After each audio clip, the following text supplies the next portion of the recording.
joined by the sound for more is Joey Roxas, the president of Equal Equities. Good to have you back, Joey. Welcome to the program. Good morning, Kathy. Okay, so what do you make of the rebalancing there? Bloomberry is out and DigiPlus Interactive's in. Well, everybody is a forecaster now of what will be. And they're getting it wrong? All right. No, they're getting it right. Actually, they're getting it right. If you look at the rules are pretty clear, naman eh. And it is pretty obvious that Digital would be in, DigiPlus would be in, and Bloomberry would be out. There was just some little, maybe some people call it hesitation in the announcement, but I think to be fair to PSE, they're not late at all. There was something in some of the other newspapers or online newspapers saying that there seems to be a delay in the announcement. But if you go back to last year, it was announced August 5.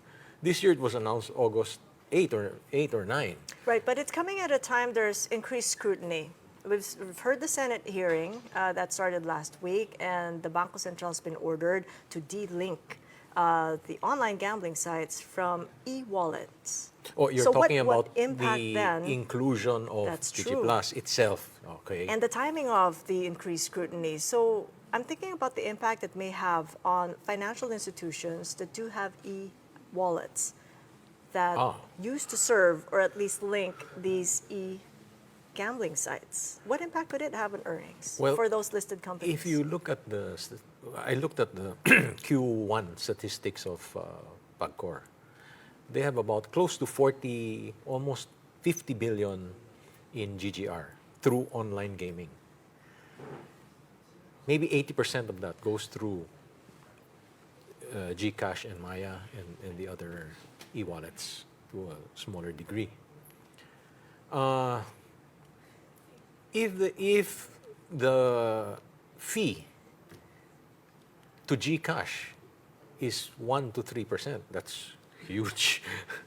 So it's going to affect their revenues, top line and bottom line, of course. So I have a feeling they might not get the price that they expect in an IPO if they do it this year. Maybe they'll have to postpone again. So how much further then of a delay because of this development? Well, if they insist on getting the price that they want, which is like $8 billion, I think, a little higher than the last infusion from a private equity firm, right? So it's going to take a while to replace that type of income.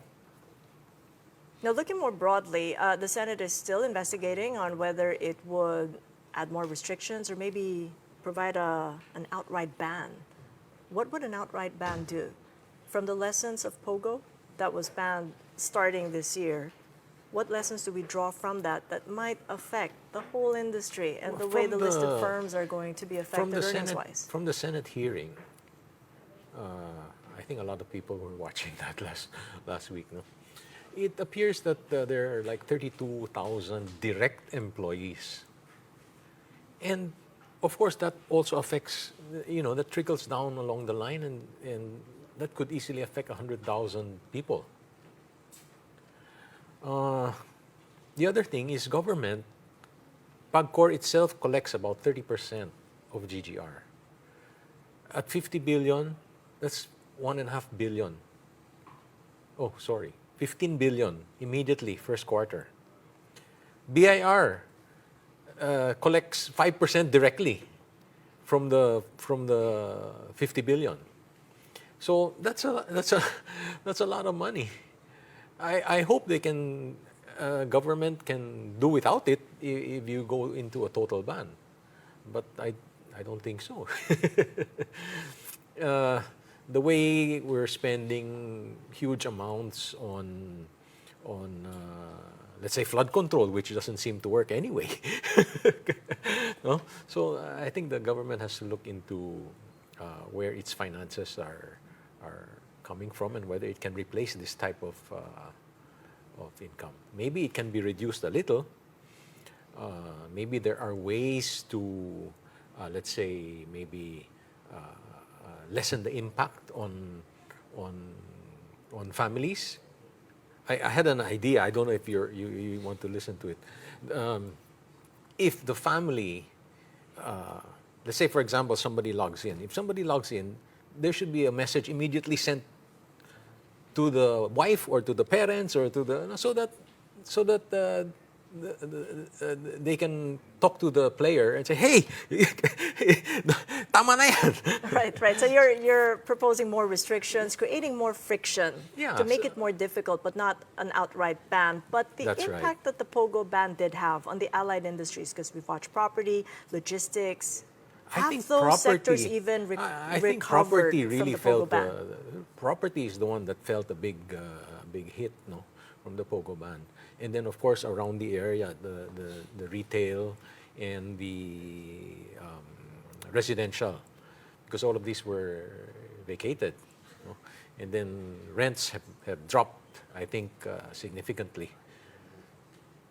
Looking at the broader markets, we're looking for catalysts here. I know that the Bangko Sentral is holding its policy meeting on August 28th, but we've really been bouncing around a very tight range. Looking at PE ratios, looks quite cheap at 10.9x.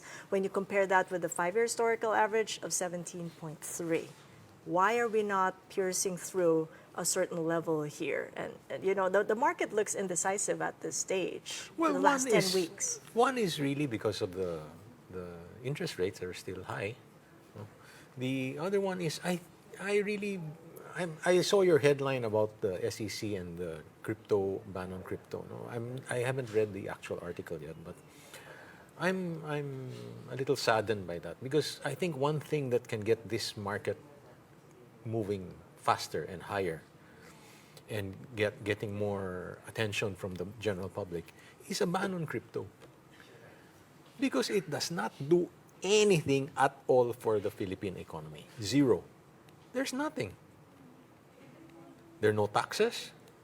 Well, there could be capital gains taxes if you go after them. But whereas the stock market, a healthy stock market, can raise capital for a lot of industries. If volume goes up, volume will attract more volume. More volume will bring up prices.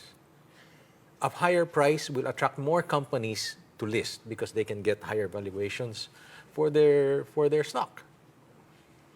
And I think that's the way to go. All right, so one more item to watch there is crypto, the crypto market. Thank you so much, Joey. Appreciate the insights as well. Joey Roxas of Equal Equities.